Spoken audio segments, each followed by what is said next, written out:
Oh, hey, didn't see you there. Hey, did you know the U.S. was really bad at killing Fidel Castro?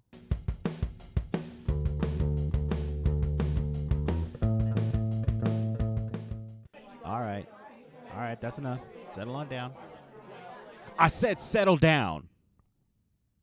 Thank you. The United States government has set it out for many leaders of government in its long history. People like Osama bin Laden, Chilean President Salvador Allende, and North Korean President Kim Jong-un. But only one man has drawn the ire of the United States government like no other. That man's name was Fidel Castro. Castro's early political career began at the University of Havana, where he enrolled in the School of Law. While there, Castro took part in resistance movements in the Dominican Republic and Colombia. After graduating in 1950, Castro tried to run for office in 1852. However, he was denied his run for office because the election had been canceled by this guy, Fulgencio Batista, a soldier and political leader that forcibly took power. Now, this obviously irked Castro just a wee bit, and he began organizing a resistance movement against Cuba's new dictator, leading several ill-fated attempts against Batista forces, such as the assault on Santiago de Cuba and another on Cuba's eastern coast. Castro, after implementing a series of guerrilla warfare campaigns, along with his propaganda efforts, succeeded in chipping away at the power Batista held and his popular support. Castro also attracted volunteers to the revolutionary cause. Batista was forced to flee the country in 1959. Shortly after, Castro paraded into Cuba and took complete control of the government. Now, you might think this is where we are wrapping up the story, all nice and neat in a little bow. Ah, you sweet summer child. You see, when Castro took over, he brought with him this little neat idea called Marxism, and the United States, being so close to Cuba, did exactly like that, especially since they were in the midst of this little thing called the Cold War. Have you heard of it? Now, if you were an all-powerful nation, what would you try to do? That's right. You kindly get rid of the problem. A solution the United States tried to do a total of 7 times.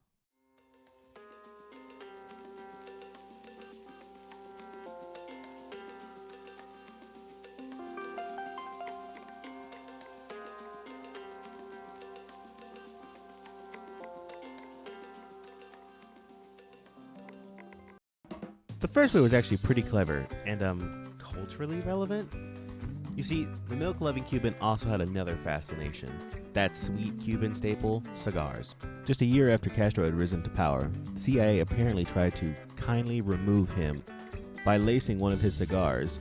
Apparently, the agency spiked the cigars with a botulinum toxic strong enough to kill anybody who even puts their mouth on it. They were delivered to an unidentified person in 1961. But, like with most government-funded things, they kind of became unclear exactly what happened to them. But the El Comandante probably didn't take a puff on those sweet, sweet cigars. The next plan of attack, after the drug cigars, was to get a man on the inside. The CIA, using a middleman, contacted 2 gangsters to aid in the removal of the dictator.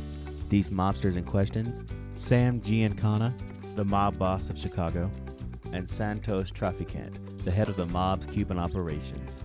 Giancan has suggested the poison pills were more effective than shooting somebody. I mean, not that he would know or anything. With that advice in mind, the CIA provided 6 pills of highly lethal content to a cash-strapped Cuban official who had access to Castro. However, after the several failed attempts, the Cuban in question kind of became a little nervous and abandoned the course. Now, the next 2 kind of go hand in hand, or hand in shell. You'll see what I mean. Apparently, El Cabello had a thing for the nautical, especially diving. It was in 1963 where the U.S. would try to exploit this fascination with the big blue. The U.S. tried 2 tactics. First, they planned to hide explosives inside a large seashell and painted it exotic colors to lure the attention of the ocean-loving communists. Apparently, they expected Castro to have the same attention span as a toddler to something shiny. However, the committee thought this was a little far out, and the plan was shelved. That same year, the U.S. tried again. This time, the CIA planned to contaminate one of Castro's diving suit with a fungus that would produce a chronic and debilitating skin disease. The diving suit, as well as the infected breathing apparatus, was meant to be given to Castro by an American lawyer named James Donovan, who had been involved in hostage negotiations with the Cuban leader. This plan was abandoned, however, after Donovan gave Castro a different suit. Richard Helms, a man who would become the CIA director later, called the plan cockeyed and said the suit should never have left the laboratory. But hey, you gotta give the boys credit for thinking outside the box at least. Now these next two attempts were straight out of a James Bond film, and not one of the good ones. Apparently, a woman named Martina Lorenza, and confidant of Castro's, was contacted by the CIA to lace Castro's drink with botulinum toxin pills again. However, the femme fatale got cold feet and stashed the drugs in a place where they were all but useless. Apparently, Castro had found out and honestly did the most badass thing in response. Supposedly, he leaned over to his nightstand, pulled out a .45, and handed it to Lorenz. And he said, "You can't kill me, nobody can kill me." And then he kind of smiled and chewed on his cigar. Lorenz said, "I felt defeated. I was so sure he was going to kill me right then and there. He just grabbed me. We made love." Which is a pretty cool response to a situation where you were almost just offed. However, this report is a little dicey. The last attempt pulled by the United States government was a lace pin that was supposed to be given to the dictator. Using a hypodermic needle concealed within a pin, the needle would be so fine that the victim would not even notice its insertion. The needle was to be rigged with a poison and injected into Castro by a highly placed Cuban official, who was in discussions with the CIA. But the official wasn't too keen on the plan, stating he did not think it was much of a device, and complained that the CIA could surely come up with something more sophisticated than that. The pin attempt kind of came at a bad time for the United States, however. The official was offered the pin on November 22nd, 1963, the day President Kennedy had just taken his trip to Dallas. After that, the U.S. kind of soured on the idea of taking Castro's life. That did not stop them, though, however, from trying to undermine Castro's rule. In 1960, the CIA planned to sabotage Castro's speech by spraying his broadcasting studio with a chemical that would make him suffer similar hallucinations to LSD, and another time they tried to dust his shoes with thallium salts, which would have made his iconic beard fall.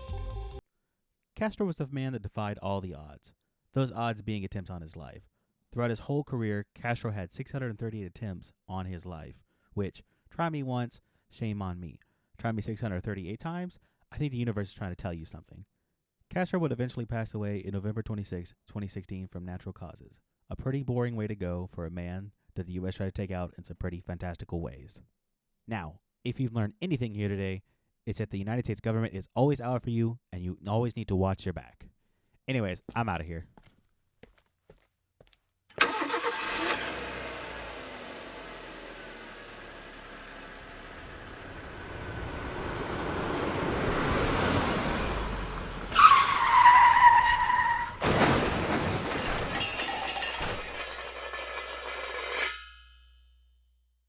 Ladies and gentlemen, we got him.